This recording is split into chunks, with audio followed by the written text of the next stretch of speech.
It penetrated right into the core of my being. Night and day was one long night, one long nightmare, one long siren, one long wail of despair. It was the beginning of an era of utter terror and honor. I stopped being a child and came face to face with the new reality of the world. End of quote. Це враження 15-річного підлітка. These are the impressions of the 15-year-old Це враження 15-річного підлітка. Українця? Ні, це хлопець з лондонського Вест-Енду. Він сказав це про події, які відбулись понад 80 років тому. І саме такими є зараз відчуття українців. Хлопців і дівчат з Києва, чоловіків і жінок з Дніпра, Харкова, Запоріжжя, Вінниці, Львова, Кривого Рогу, Одеси, Чернігова, десятків і десятків українських міст. Dozens and dozens of Ukrainian cities which suffer the attacks of the Russian Blitz. Dear ladies and gentlemen, Mr. Speaker, members of Parliament, government, my lords, and the great nation of Great Britain. Ukrainians are now going through the terror which will resonate with you. Your island survived the air raids, which were identical to those that Russia uses now to put us on our knees. We're hearing sirens every day, identical to those which were heard by the British generations. You did not surrender, and we will not surrender. But victory is not the only thing we need. We need justice. I came to you for justice, because justice will lead to the end of this war, just as it led to the end of the previous war. It was impossible to imagine that after all the crimes of the Nazi criminals, the Nazis will remain unpunished. It was impossible to imagine that the Londoners and the inhabitants of Coventry, Liverpool, Birmingham, Manchester or Sheffield would indeed accept that those aggressors would avoid the courts and not be accountable for the terror. We are imagining the same. We imagine that we have to do the same. And we need justice for our people who suffer from the missiles.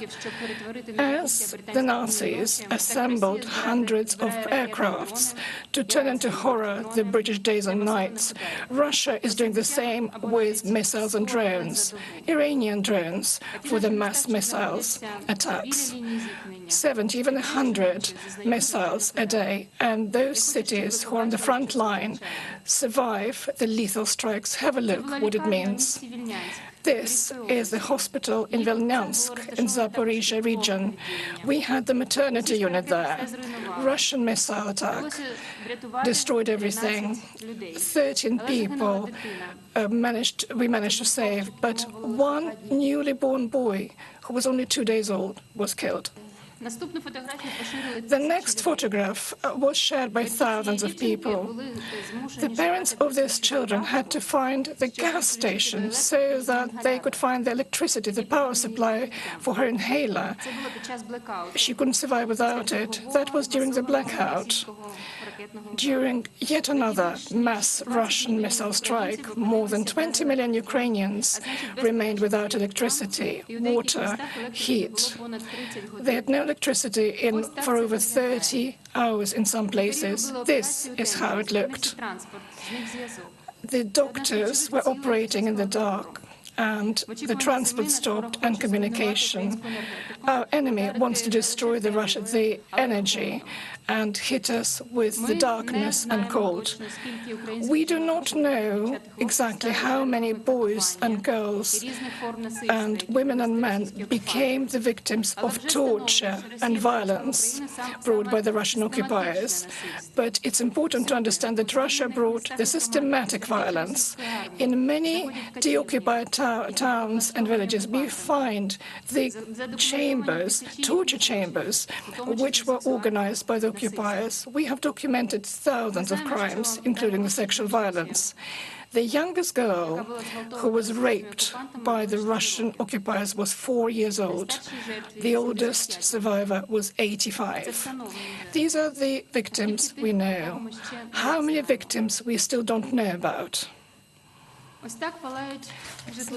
These are the burnt blocks of apartment blocks in Kherson. Russian army is hitting Kherson dozens of times a week, planned cruel attacks, and they are attacking men, women, buildings, schools and hospitals, which would have been impossible without the orders of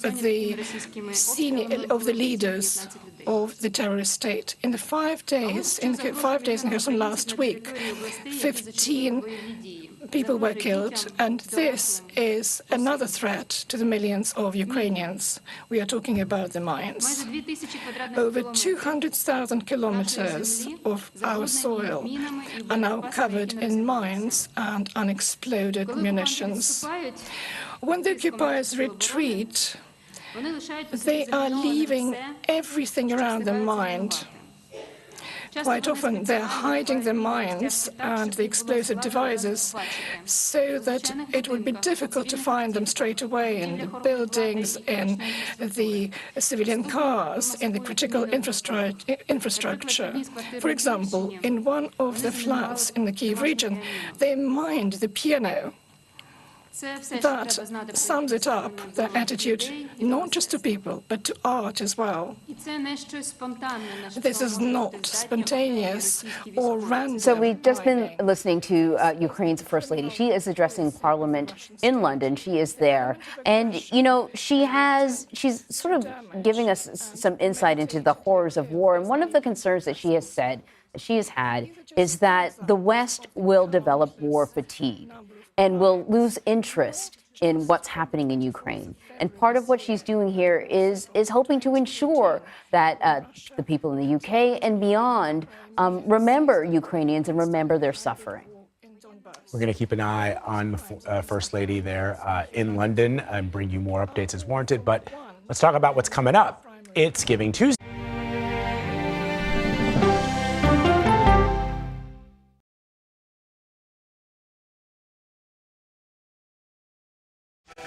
An original CBS Reports documentary. When folks on the right talk about socialism, it's a boogeyman. Socialists are always going to promise you free tuition, free healthcare, free everything, but they will never promise you freedom. I